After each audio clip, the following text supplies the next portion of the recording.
I came home early from work today. As an OB nurse, my shifts are unpredictable, a whirlwind of delivering life into the world, comforting scared mothers, and dealing with the unexpected. It's fulfilling but exhausting. I was looking forward to a quiet evening for once. Maybe a long bath, some dinner, and much needed sleep.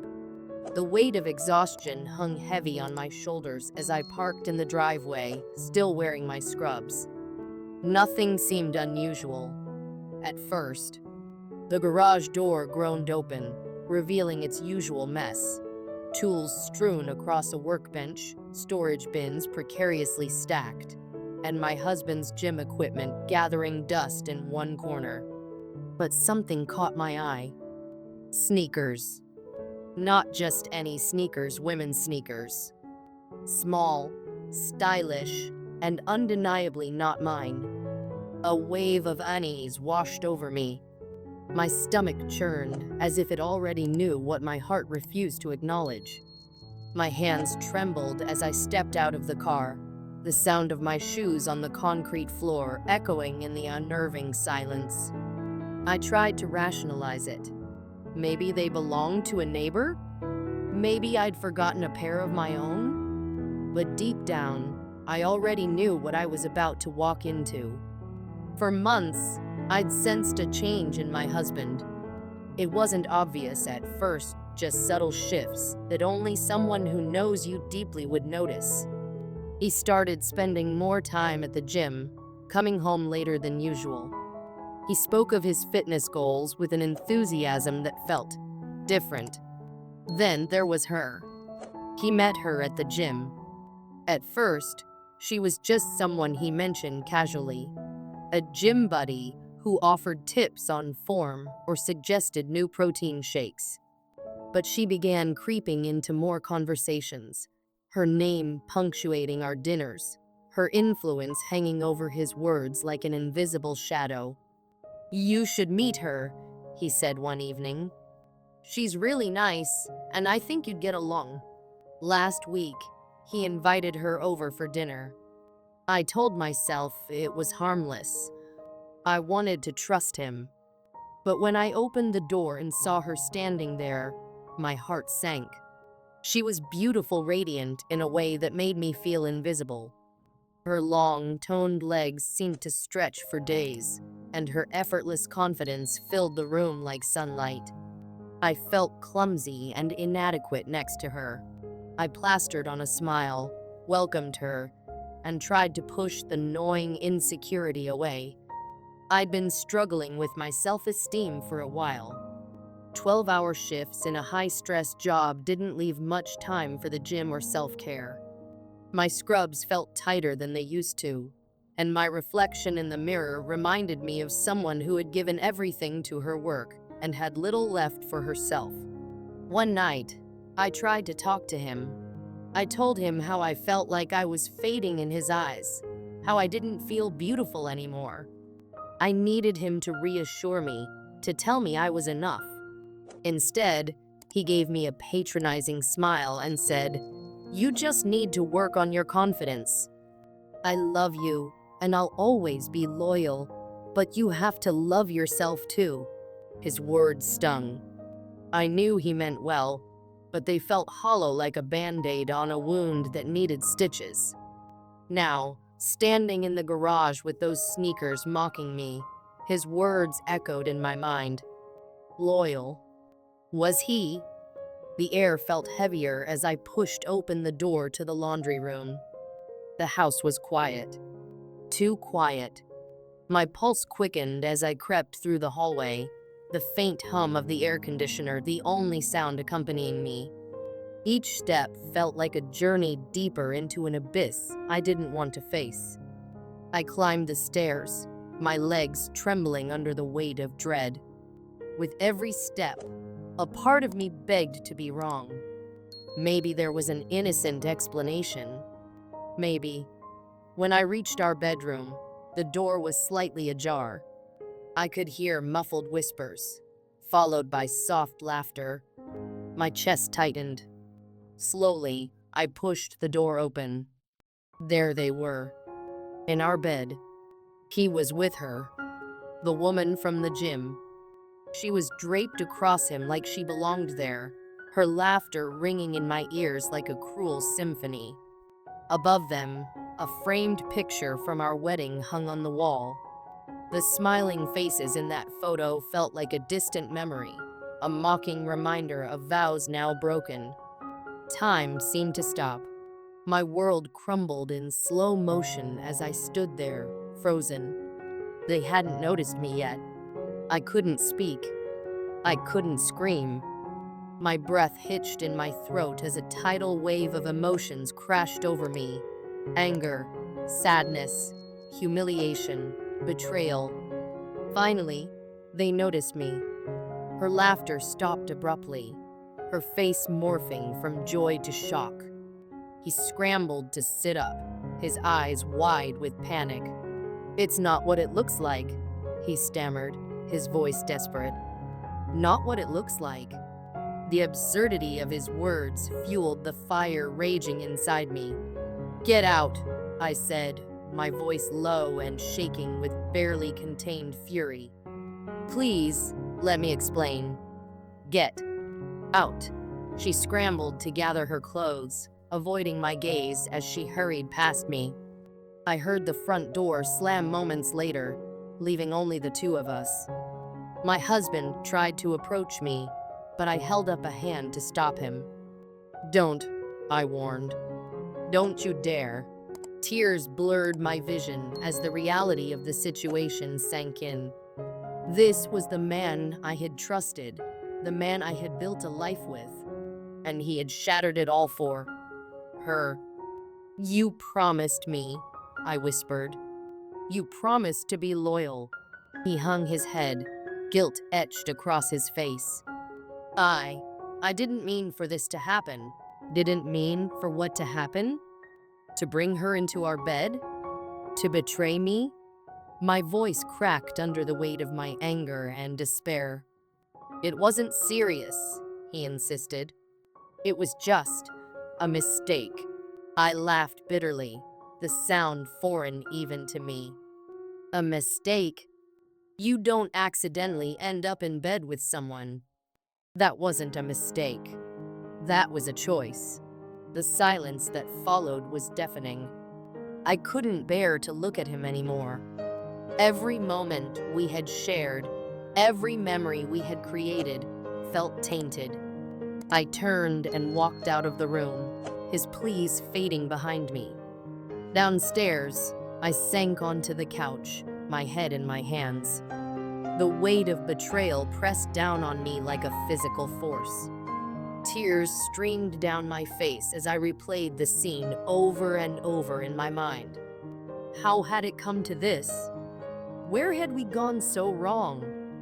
For hours, I sat there, lost in a sea of heartbreak and questions without answers. Eventually, I realized what I had to do. I couldn't stay. Not in this house. Not with him.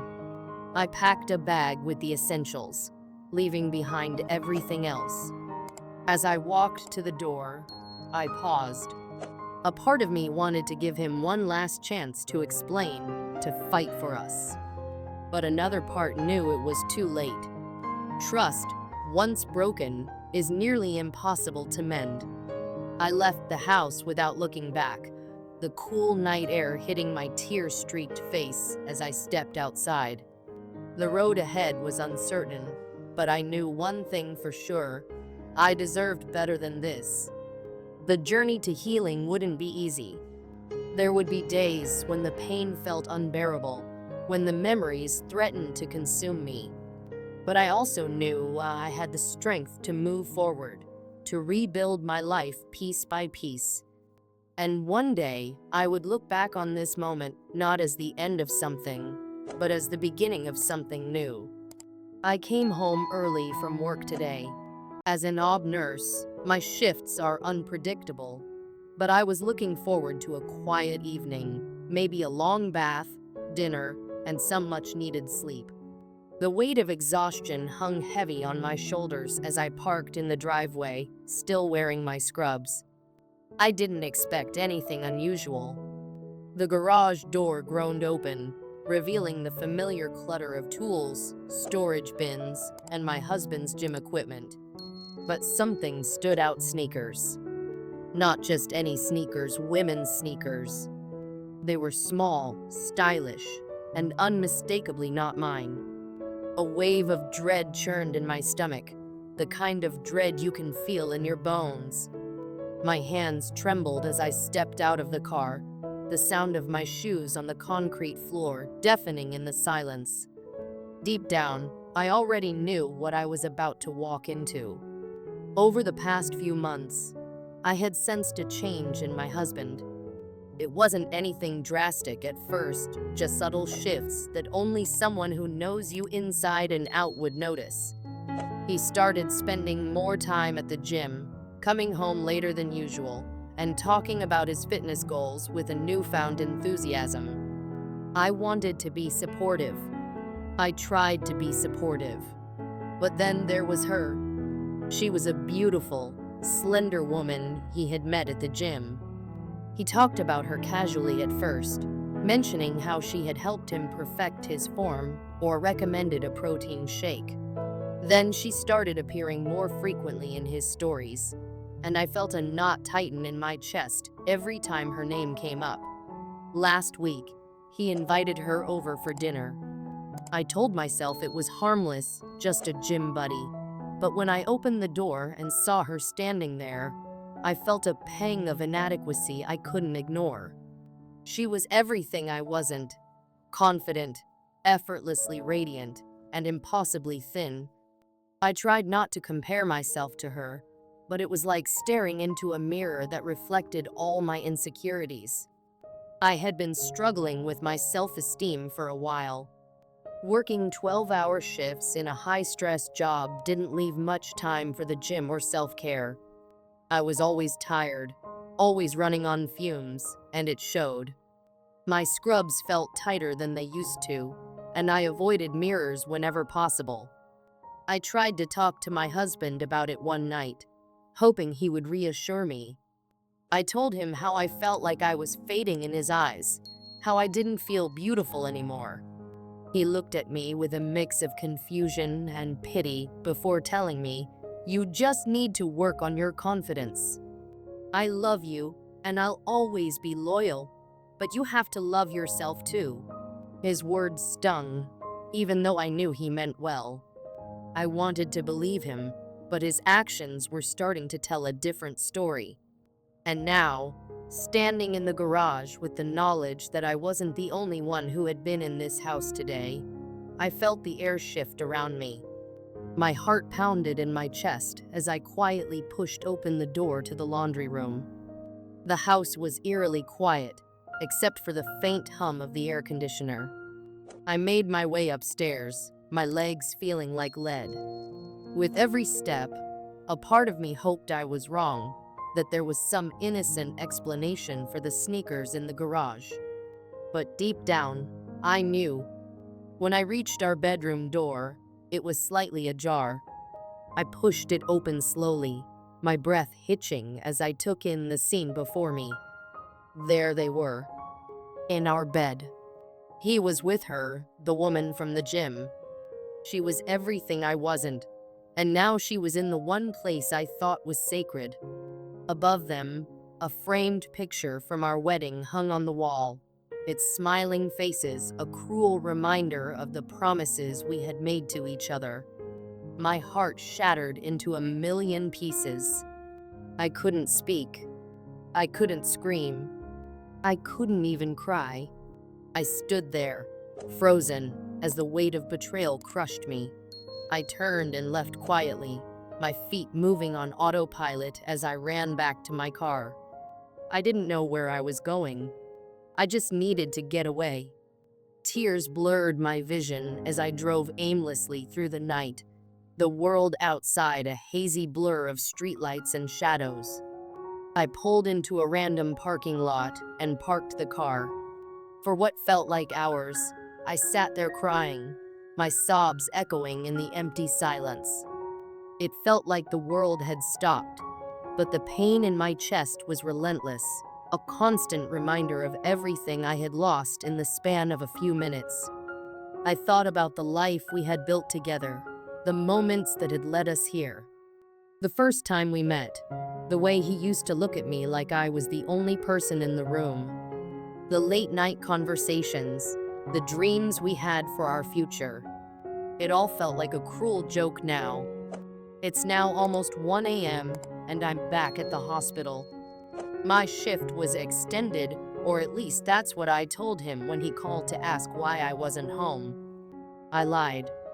Instead of being on duty, I'm sitting in an on-call room, bawling my eyes out as my world crumbles around me.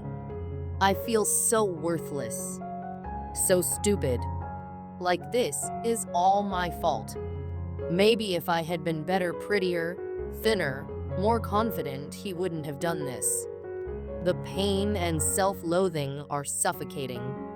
I keep replaying the scene in my head, wondering what I did wrong, what I could have done differently. A part of me wants to leave him, to walk away from this nightmare and never look back. Another part of me feels like I'm nothing without him, like I don't deserve better. I think about the vows we made on our wedding day, the promises of loyalty and love. How could he do this? How could he bring her into our home, into our bed? The betrayal cuts deeper than I ever thought possible. To everyone who has offered support, thank you. Your kind words mean so much to me, but I'd like to ask that you stop commenting now.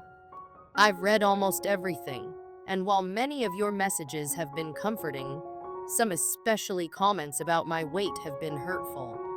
I still don't know what I'm going to do. Marriage is more than just words, and this situation is far more complicated than I can express. My husband has been a great partner in many ways, and I can't help but feel like I've let myself go physically, which might have contributed to all of this. For now, I just need time to figure things out. I never expected this post to gain so much attention.